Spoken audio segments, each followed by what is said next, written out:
ইনশাআল্লাহ। যে প্রজন্মের এক একটা ছেলে হবে ইসমাইলের মতো, এক একটা পিতা হবে ইব্রাহিমের মতো, এক একটা মা বোন হবে হাজেরার মতো ইনশাআল্লাহ, সারা আলাইহিস সালামের মতো। আপনি 10টা বাচ্চা না নিয়ে একটা বাচ্চা নেন, ওই একটা বাচ্চাকে আপনি খালিদের মতো বড় করেন। একটা মেয়ে আপনি মানুষ করেন আয়েশা রাদিয়াল্লাহু আনহার মতো।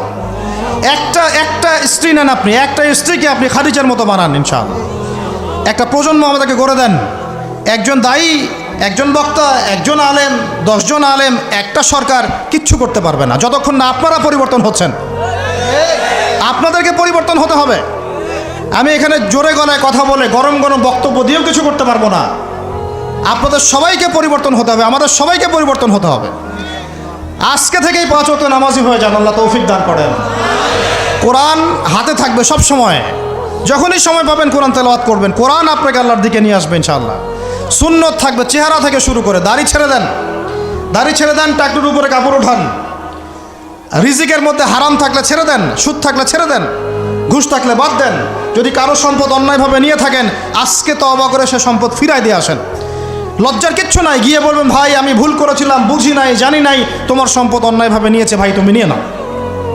আপনার মর্যাদা আল্লাহ বাড়াই দিবে ইনশাআল্লাহ। আল্লাহ আপনাকে আসমান থেকে বেহিসাব রিজিক দিবে ইনশাআল্লাহ। যে বোন পর্দা করছো না, আজকেই পর্দা ধরো ইনশাআল্লাহ। যারা পরিবারের প্রতি শিথিল, পরিবারের প্রতি কঠোর হন, আপনার সন্তানের প্রতি কঠোর হন, ভাইয়ের প্রতি কঠোর হন। দেখেন আপনার ভাই গোপনে জেনা করছে কিনা, মেয়েটা গোপনে জেনা করছে কিনা। এই ফ্রি মিক্সিং ত্যাগ করেন, ফ্রি মিক্সিংয়ের সংস্কৃতি ত্যাগ করেন, মোবাইলের সেলফির সংস্কৃতি ত্যাগ করেন, শোডাউন আইওয়াশ এগুলো বন্ধ করেন। কিছু করার চেষ্টা করেন আল্লাহর জন্যে। আল্লাহ পাক সবাইকে তৌফিক দান করেন। যারা আমরা মাদ্রাসায় পড়ি, আমরা যারা মাদ্রাসায় টুকটাক যাওয়া আসা করি, আমাদের জীবনের উদ্দেশ্য যেন এমন না হয় যে একটা ইমামতি হলেই বাস কাম খালাস। না, একটা ইমামতির জন্য আল্লাহ আপনাকে সৃষ্টি করেন নাই। একটা বই লিখেছি বাস অনেক কিছু হয়ে গেছে, একটা মাদ্রাসা প্রতিষ্ঠা করেছি বাস অনেক কিছু করে ফেলেছি, এমনভাবে কখনো চিন্তা করবেন না। স্বপ্ন বড় করেন, লম্বা স্বপ্ন দেখেন, দীর্ঘ স্বপ্ন দেখেন, বাইতুল মুকাদ্দাস পর্যন্ত স্বপ্ন নিয়ে যান। আল্লাহ তৌফিক দান করেন। আর আমরা কোনো বিচ্ছিন্ন জনগোষ্ঠী না, আমরা একা একা কখনো আইন হাতে তুলে নিব না, ঠিক আছে? আমরা একটা পুরো জাতি করবো ইনশাআল্লাহ, ওই জাতিগতভাবে আমরা এগিয়ে যাবো ইনশাআল্লাহ।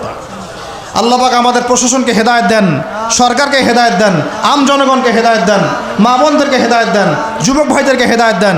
আর আমাদের এক একটা বাচ্চাকে আমরা আবু উবাইদার মতো বড় করবো ইনশাআল্লাহ, ইনশাআল্লাহ আযজা ওয়া জাল। আল্লাহ রাব্বুল আলামিন আমাদেরকে বলছেন ওয়াল আসর, হে মুমিনরা সময়ের কসম করে বলছি, আমি আল্লাহ সময়ের কসম করে বলছি। সময়ের কসম কি বুঝি ভাই? সময় আমাদের জীবনের সবচেয়ে ইম্পর্ট্যান্ট জিনিস। আল্লাহ পাক অহেতুক কোনো বিষয় শপথ করবেন না তো। আল্লাহ পাক যখন কোনো কিছুর কসম করেন, সবচেয়ে শ্রেষ্ঠ বিষয়ের কসম করেন। তাহলে আমাদের জীবনের সবচেয়ে শ্রেষ্ঠ বিষয় কি? সময়। আরো জোরে বলেন সময়।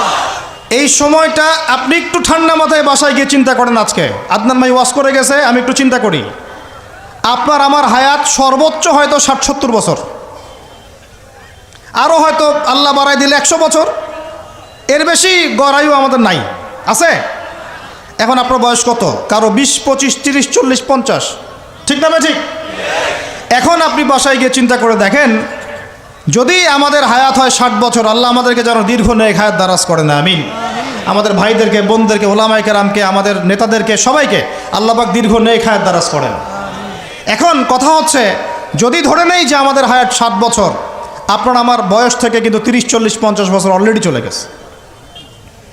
এখন চিন্তা করবেন যে এই সময় যেটা চলে গেল, এই সময়ের মধ্যে আমি কতটুকু নামাজ পড়েছি, কতটুকু রোজা রেখেছি, যাকাত দিয়েছি কতটুকু, হজ ফরজ হয়েছে করেছি কি না, দিনের পথে আমার অবদান কি, দিনের পথে আমার অবদান কি, আল্লাহর দিনকে যে আল্লাহ সাহায্য করতে বললেন আমি কি করেছি।